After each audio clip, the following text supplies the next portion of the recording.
a nossa vida, sacrifícios agradáveis a Deus são espírito quebrantado, coração compungido e contrito, não desprezarás, ó Deus. Salmo 51, 17.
nossa igreja como ponto de partida do nosso trabalho, da nossa realização. Aqueles que têm me acompanhado sabem que eu sou extremamente apaixonado pela igreja, né? Somente a igreja que eu estou, a igreja local, e defendo a igreja e luto pela igreja. E algumas pessoas chegam a perguntar, né, mas tipo, a sua igreja é perfeita, parece que lá não tem problema, né? Quando eu vou pregar em outra igreja, vocês não sabem a propaganda que eu faço de vocês, né? Eu falo, tem uma galera lá fantástica, e na minha igreja investe na juventude, e faço uma propaganda, né? Alguém até pergunta, mas lá não tem problema, né? Eu falo, tem problemas, mas o problema a gente supera, a gente vence, e a gente não fala dos problemas, a gente fala das bênçãos, né? Então eu queria pensar um pouco com vocês nessa manhã sobre as máscaras na igreja local, e pensar muito mesmo na nossa igreja, uma reflexão bem voltada para nós, como nós podemos devolver, né, à igreja todo o investimento que ela tem proporcionado para nós ao longo desse tempo, né? Muitos de vocês nasceram, foram criados, foram apresentados aqui, né? Foram batizados aqui, e de alguma forma nós temos que devolver a Deus, obviamente, e depois à igreja. Então eu queria ouvir de vocês o que vocês pensam quando eu falo igreja. O que é igreja? A nossa definição de igreja. Enquanto isso, a Carol já prepara o vídeo lá, por favor. O que é igreja? Quem me ajuda? Comunhão. Nós estamos todos juntos aqui celebrando comunhão. Me ajuda aí, vamos embora. Hospital. Não batei não, sobre isso. E o hospital também tem o mesmo objetivo, assim, né? Porque sempre vai tratar um assunto só fora, mas todo mundo tem a mesma visão, então a gente caminha junto. Todo mundo doente. O pecado nos nivela, então. E a gente vem para cá sarar isso, né? Pô, legal. Me ajuda aí. Fala de doutrina, hein? O que é a igreja? Aí nós chegamos lá. Igreja, sim, irmão, desculpa, diga. Ponto de encontro para louvar o Senhor. Ponto de encontro para louvar o Senhor. Graças a Deus. E graças a Deus que o irmão está aqui com a gente, viu? Deus abençoe. Ponto de encontro, hospital, comunhão, a igreja somos nós. Eu ficava muito revoltado com o Lula quando ele chegava na televisão, na mídia, e falava assim, porque o governo não presta, porque esse país, em algumas situações, é muito corrupto. E ele é o representante maior do nosso Estado, do Brasil. E ele falava contra ele mesmo. E às vezes eu acho que nesse tema que nós estamos pensando de igreja local, às vezes a gente dá esse blefe, a gente dá essa mancada. A gente às vezes fala da igreja como se nós não fizéssemos parte da igreja. E basicamente eu quero passar um vídeo pensando sobre isso. Nós somos a igreja. Por favor, Carol, passa para nós. What is the church? Is the church a building? Is the church a pastor? Or the staff? Is the church the music? The tradition? Or the ministries? These are all good things, but they are not the church.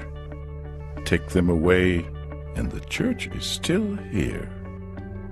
Why?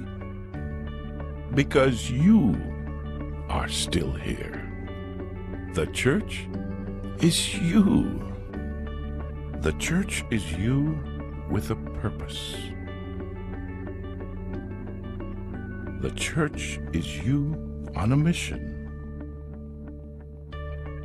The church is you with a plan.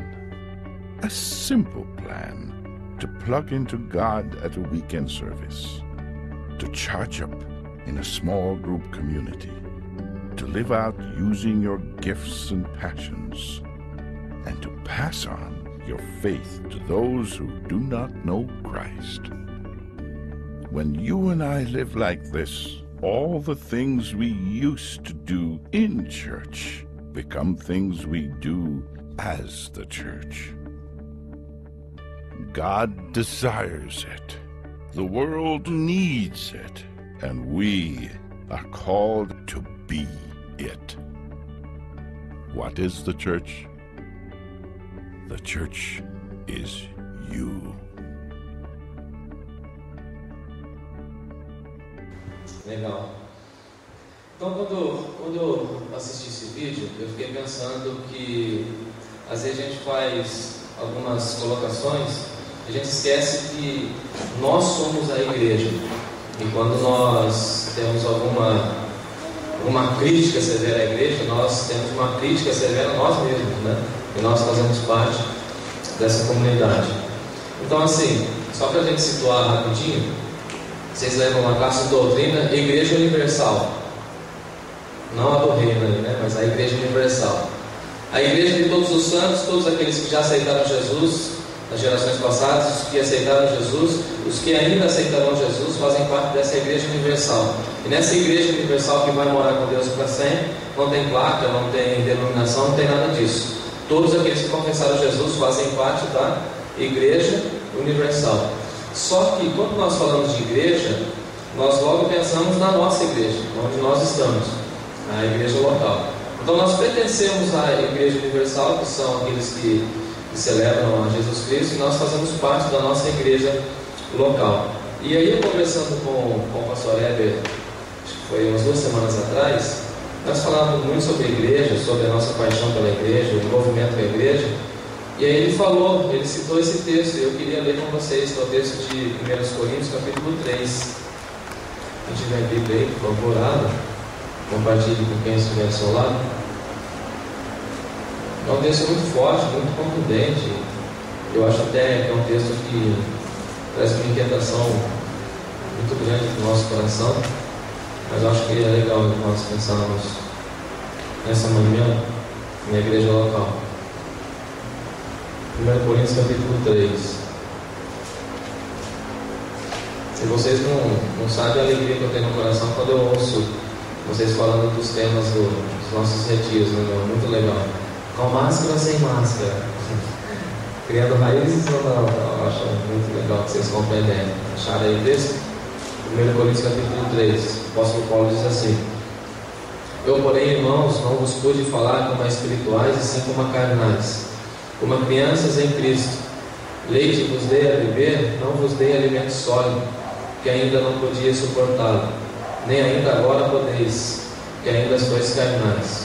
Porquanto, havendo entre vós ciúmes e contendas, não é assim que sois carnais e andais segundo os homens?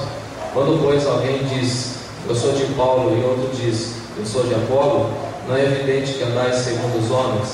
Quem é Apolo? Quem é Paulo? Servos por meio de quem cresces, e isso conforme o Senhor concedeu a cada um. Eu plantei, Apolo regou, mas o crescimento veio de Deus. De modo que nem o que planta é alguma coisa, nem o que rega é alguma coisa, mas Deus que dá o crescimento.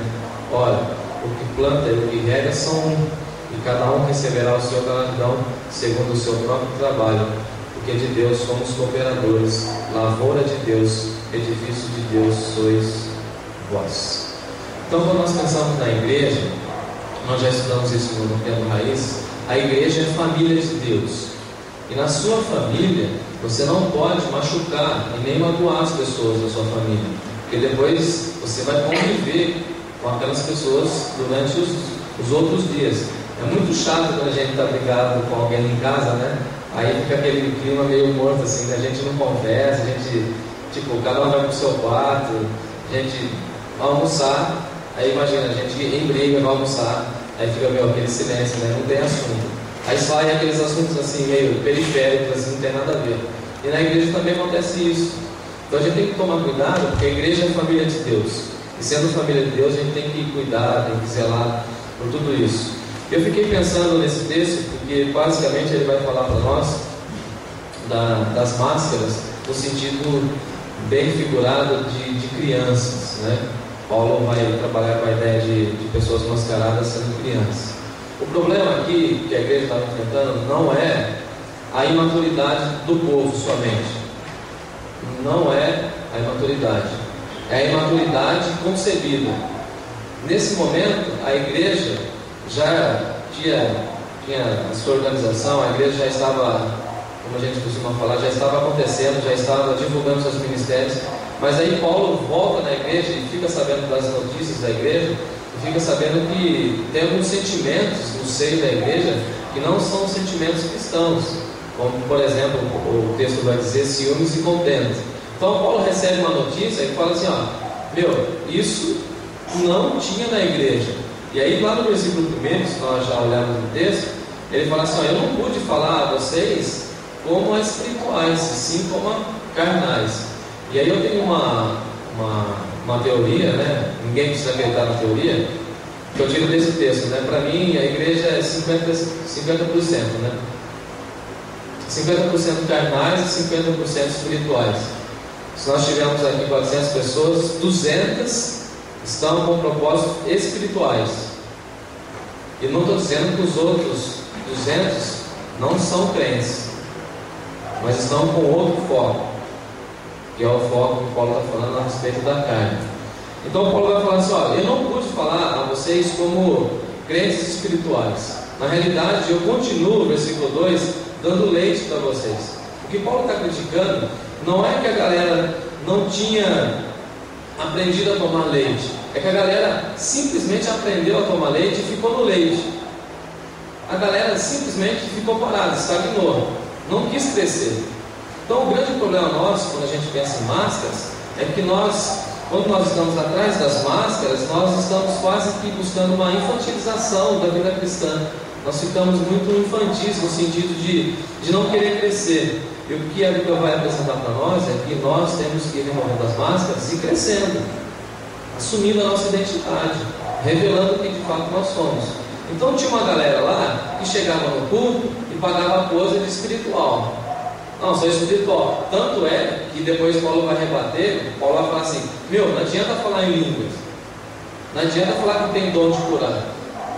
Vocês pagam pose de espirituais, mas o propósito de vocês é carnalidade. E aí, o que chama mais atenção, lá no versículo 2, ele fala assim, nem ainda agora podeis suportar. Vocês já passaram um tempo. Vocês não são mais nenês. Eu deveria dar para vocês agora um alimento sólido. E às vezes isso acontece também com a gente. E aí eu fico pensando, e muito preocupado, se nós temos de fato crescido nessa proporção de remoção de máscaras, a ponto de nós assumirmos a nossa identidade e falar assim, nós agora somos adultos espiritualmente falando, agora nós podemos suportar algumas coisas. Eu fico indignado assim, quando nós somos muito melindrosos. Não sei se vocês concordam comigo, mas eu acho que em algumas situações nós somos muito melindrosos, né? Nós temos muita vaidade daquilo que nós fazemos. Né?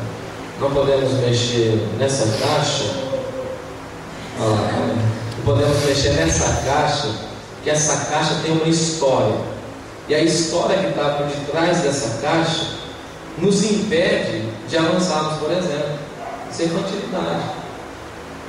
Será que quando quebrar a caverninha da igreja, a igreja vai continuar sendo a igreja Batista Central? Vai continuar sendo a igreja Batista Central, porque nós somos a igreja. Então nós às vezes sacralizamos algumas coisas e ficamos muito preocupados. Seria um escândalo para alguns irmãos ver os bancos do jeito que estão, por exemplo, atravessado. E aí a gente fica aprisionado a coisas pequenas, e isso vai mostrar a nossa vaidade, as nossas máscaras, e até mesmo uma infantilização. Nós não crescemos, porque a igreja não é isso. Tipo, tem algo aí, né? Isso não tem sinais, cara. O jeito não. No meu bolso. Não dá nada. Você estava achando E aí quando a gente fica preso nessas situações de tempo, de espaço, né, de pastor, a gente vai criando alguns setores na igreja que a gente gosta mais, né? E aí eu fico muito preocupado. Por exemplo, chega lá no versículo 4, acompanhe comigo aí, está com a Bíblia aberta? Paulo diz assim, quando pois alguém diz, eu sou de Paulo e outro de Apolo, não é evidente que vocês estão andando como os homens? Isso é coisa de humano, isso é coisa da carne, isso é coisa de pessoas que não conhecem a Deus. A galera da igreja estava simplesmente fragmentando a igreja, segmentando. E quem usa máscaras, via de regra, gosta de fazer isso. Gosta da fragmentação, gosta de dividir o grupo. Aí a gente fica preso naquela ideia de quem você gosta mais na igreja. Eu me lembro que eu participei de um processo de divisão de igreja, muito triste, toda divisão é triste, obviamente. Aí eu estava lá acompanhando a igreja, na luta, né? E aí o irmão chegou para mim e falou assim, reunião da diretoria de: pastor, de que lado o senhor está? Do grupo que saiu ou do grupo que ficou? Aí eu falei assim, eu estou do lado de Jesus, né? A gente tem que ter essa noção de que na igreja local nós não temos grupo. E o que o pessoal está fazendo aqui, mascarados, era isso, fragmentando o grupo. Eu sou de Polo e a outra eu sou de Apolo, eu sou de Cefas, eu sou de Pedro, sou da galera de Pedro. E nós ficamos fragmentando o grupo, e a igreja só sobrevive pela unidade, não pela fragmentação. Nós não podemos ser vaidosos a ponto de falar assim, o ministério que eu faço parte, aquilo que eu faço na igreja é importante, é fundamental. Aí Paulo vai falar, isso está errado. O que é fundamental na igreja é Deus. Deus é que vai dar o crescimento. Apolo é importante? É legal. Paulo é importante? Bacana. Pedro foi importante para a igreja? Legal. Mas Deus é que deu o crescimento. O apóstolo Paulo chega a falar assim, eu plantei, Apolo veio lá e regou. Mas quem deu o crescimento foi Deus. E quando a gente fica mascarado, a gente vai criando, conforme o texto vai dizer, ciúmes e contenda. A gente fica muito vaidoso. E aí a gente vai fragmentando. E uma coisa que eu tenho muita aversão, né? Fico até arrepio de pensar, quando a gente fala assim, né? De que grupo você é? Aí você fala assim, eu sou do grupo tal. Aí você faz parte do grupo? Eu faço parte do tal grupo. Aí o outro fala assim, não, eu faço parte do outro grupo. E isso vai gerando assim, sabe, aqueles ciúmes, assim, aquela contenda, né? Aí alguém chega e fala assim, não, eu sou da ala do pastor Jefferson, estou com ele no ar. Aí tem outro grupo que fala assim, não, eu estou com a galera da música. Eu fechei com a galera da música. Aí tem uma outra galera que fala assim, não, eu faço parte do outro grupo. Aí minha pergunta é assim, o grupo do Jefferson, mais o grupo da música, e mais o outro grupo, é igual ao quê? Agora, esse outro grupo, sem o grupo do Jefferson e sem o grupo da música, não é igreja. A igreja só acontece quando o grupo do Jefferson, o grupo da música e o outro grupo, que eu não sei qual é, se juntam, se unem, para que Deus possa dar o crescimento. Então, nessa proposta de transparência, de remoção de máscaras, nós temos que pensar muito nisso. Remoção de máscaras é uma união de forças, onde eu olho para você e você olha para mim e eu falo para você, você é importante aqui, e eu sou importante na sua vida e você é importante na minha vida. Eu não consigo fazer nada sozinho, você não vai conseguir fazer nada sozinho, porque Jesus falou, onde tiver um ou dois no meu nome, ali estarei presente. Isso é igreja, eu sou a igreja. E quando a igreja passa por alguma crise, por exemplo, eu também estou passando por crise, porque eu faço parte da igreja, e aquilo que toca a igreja, aquilo que fere a igreja, também fere a minha vida. E por isso que eu acho que nós temos que resgatar ainda mais, nós somos completamente envolvidos com a igreja local, mas ainda mais esse sentimento de que essa é a nossa igreja. Aqui estão os nossos sonhos, os nossos projetos. Deus está cuidando da gente aqui, Deus está nos abençoando aqui. Eu fico às vezes pensando, e essa noite eu fui dormir, estava lá com a galera no quarto, deu vontade de chorar. Eu fiquei pensando assim, como que é que a gente foi dormir? 2h30, 3 horas? E se eu não tivesse a igreja, onde que eu estaria hoje? Não sei se você pensou isso, onde eu dormi, onde eu pensei isso. A gente lá conversando, dando risada, celebrando, né? E tivemos um culto maravilhoso ontem. O que seria da minha vida se não fosse a igreja? O que você estaria fazendo hoje, por exemplo? Terça-feira de carnaval? Tomando água lá para passar o pileque, separando fantasia, né? nós estamos aqui na igreja, somos amados por Deus. E nós não podemos ter vaidade daquilo que fazemos, ficar fragmentando o grupo, ficar fortalecendo isso. De que grupo você é? Nós não temos grupo, nós somos um grupo. Como no vídeo falou, né? Nós somos a igreja, nós temos que ter essa consciência. E nós temos que crescer para a glória de Deus. E aí o texto vai falar assim, o que planta é alguma coisa? Não. O que rega é alguma coisa? Não. Quem é fundamental e imprescindível na igreja é Jesus. Se o pastor morrer, a igreja continua. Se o prédio cair, a igreja vai celebrar. Você não, mas vai celebrar. A igreja continua. A igreja é mais importante do que tudo aquilo que nós colocamos frente a ela. E aí nós ficamos pensando muito nessa proposta de amar o próximo, amar a Deus acima de tudo. E aí nós esquecemos de também amar a igreja. E devemos simplesmente nos voltar para a igreja e falar assim: Senhor, obrigado por esse povo, obrigado por essas pessoas que estão comigo. Eu fiz uma pergunta para mim antes de dormir ontem, assim: por que o Senhor me ama tanto? Não entendi. De Deus nos amar tanto, legal.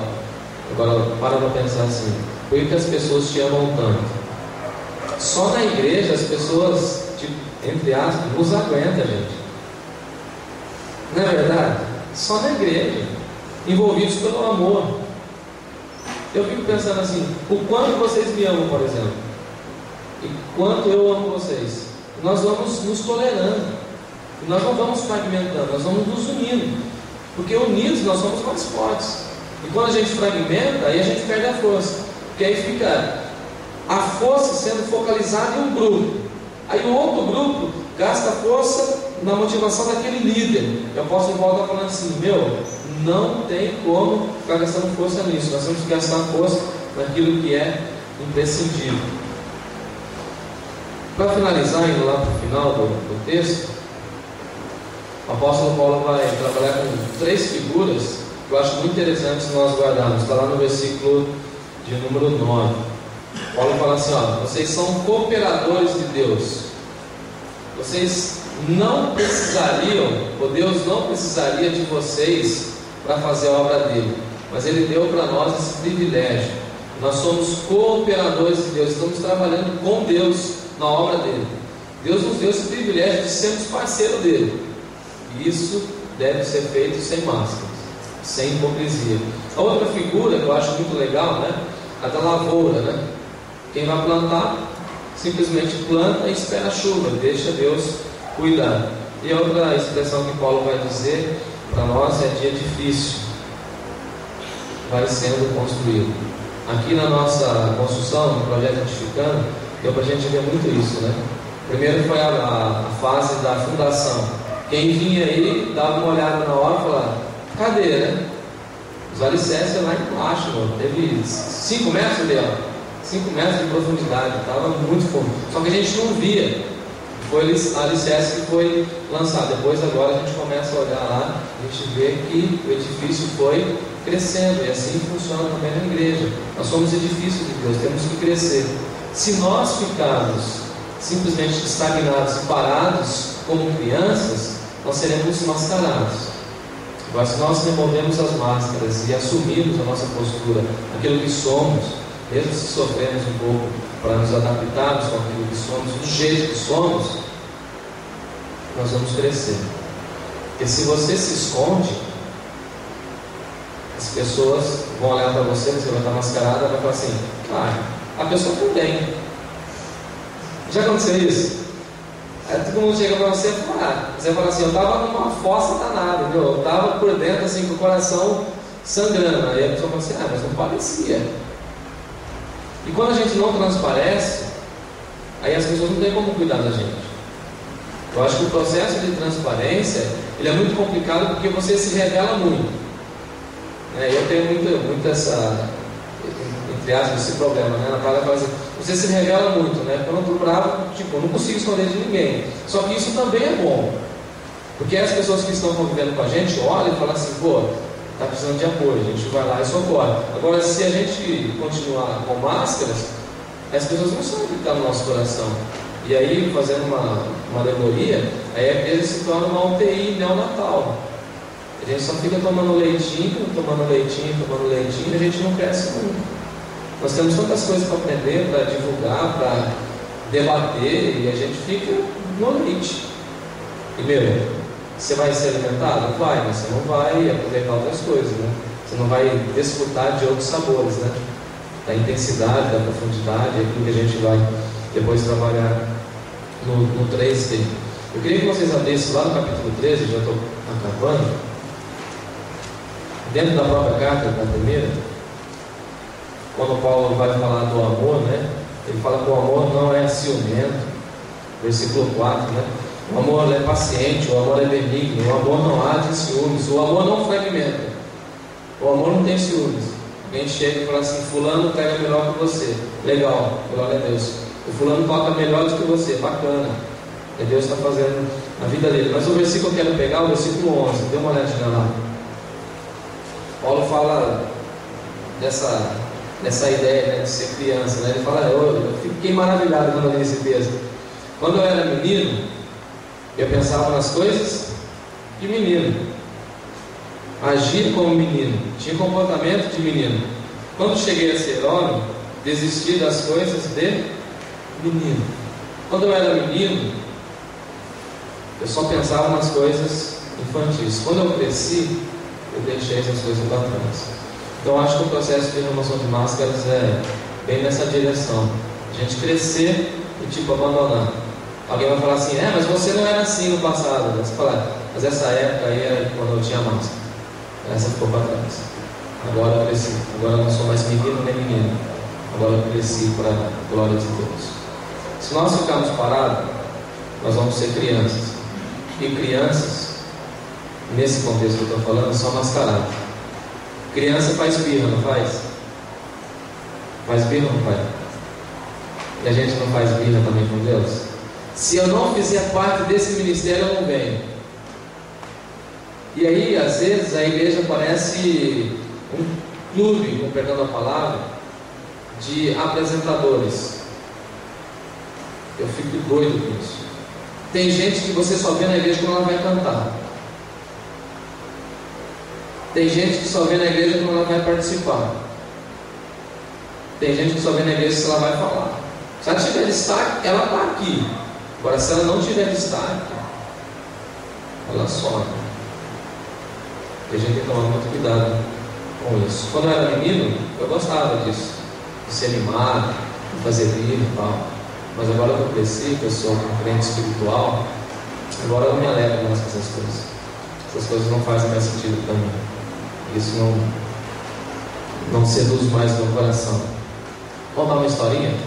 Para não perder minha dinâmica, né? Mas contar a historinha do Rubem Alves, a volta do pássaro encantado. Acho que eu já contei, né? Mas eu acho muito interessante.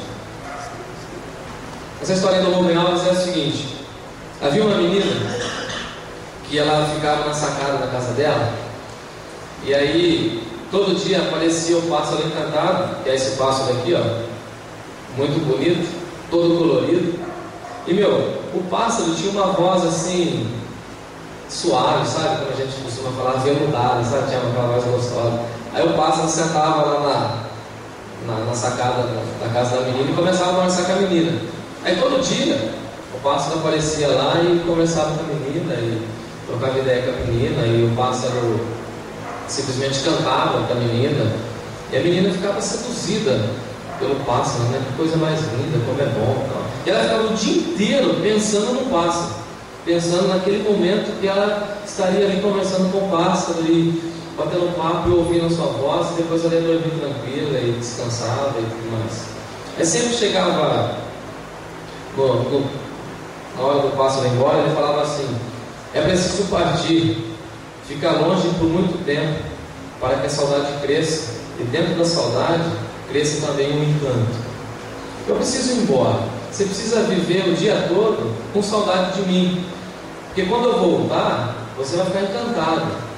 Aí um dia ela falou assim: esse pássaro é maravilhoso, esse pássaro vem aqui, alegra minha vida, alegra meu coração. Eu vou prender esse pássaro. Aí ela falou assim: pô, mas um pássaro desse não pode ser preso numa gaiola comum. Ela pegou e fez uma gaiola de prata.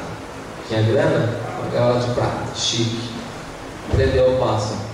Aí no outro dia o pássaro estava lá.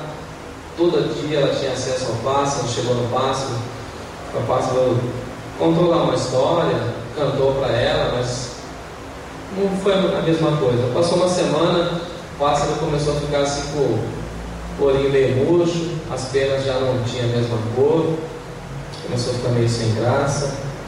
O pássaro começou a perder toda a sua desenvoltura, aquela voz macia do pássaro ficou uma voz assim, tipo, insuportável.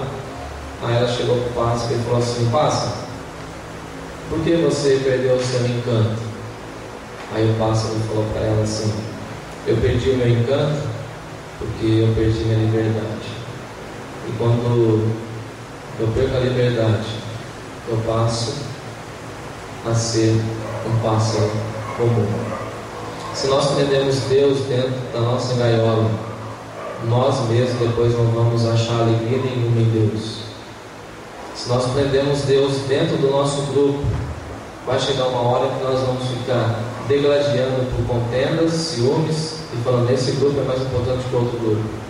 Se nós deixarmos, pássaro, simbolicamente aqui, Deus livre, como a Bíblia fala, onde o Espírito do Senhor estiver, aí haverá liberdade.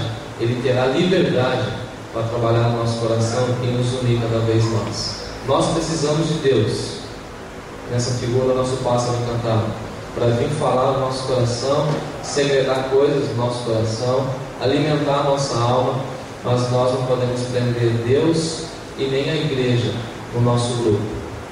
Nós somos importantes no reino de Deus, mas o essencial, o fundamental é o Senhor Deus. Ele sim. E aí quando alguém vier falar assim: de que grupo você é?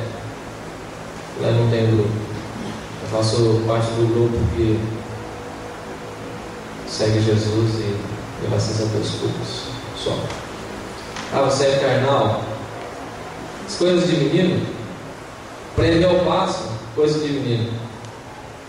Coisa de gente adulta é deixar o Espírito de Deus ter liberdade para falar em nós, e nós vamos sendo conduzidos por Ele. Jesus mesmo fala isso, né? O vento sopra onde quiser. Ninguém pega o vento, ninguém vê o vento. Nós simplesmente sentimos o vento. E que Deus possa soprar em nós, que Deus possa falar aos nossos corações, e que nós, como juventude da igreja, possamos ser conduzidos e levados por Deus a amar essa igreja, a ajudar a igreja, a fortalecer a igreja, e sempre pensar: essa é a nossa igreja. Nós precisamos dessa identidade. Nós estamos trabalhando com os moradores de rua, nós percebemos isso, né? O Henrique estava contando que quando passou com o Vitor em cima da ponte, aí ele falou para o Henrique, né? Tipo, eu moro aqui embaixo, né? Tipo, em outras palavras, aqui está a minha identidade. Eu acho que a gente tem que ter isso, né? O Vitor teve essa visão: aqui é minha casa. Nós temos que, ao invés de ficar achando mil coisas e que grupo nós somos, nós vamos falar: essa é a minha igreja. Vou ficar aqui nem se eu tiver que ficar sozinho, mas vou lutar por essa igreja. Aqui estão os meus amigos. Deus me chamou para fazer um trabalho nessa igreja. Nós vamos ajudar as outras igrejas? Vamos continuar fazendo o trabalho de Deus para as outras igrejas, para a Igreja Universal, vamos. Mas aqui está o nosso meio, o nosso círculo.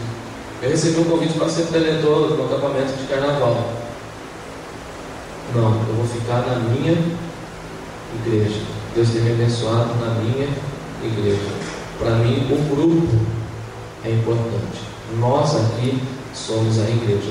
Que Deus nos abençoe assim, e que possamos abençoar a nossa igreja, assim como ela tem nos abençoado muito ao longo desses anos. Amém? Vamos cantar?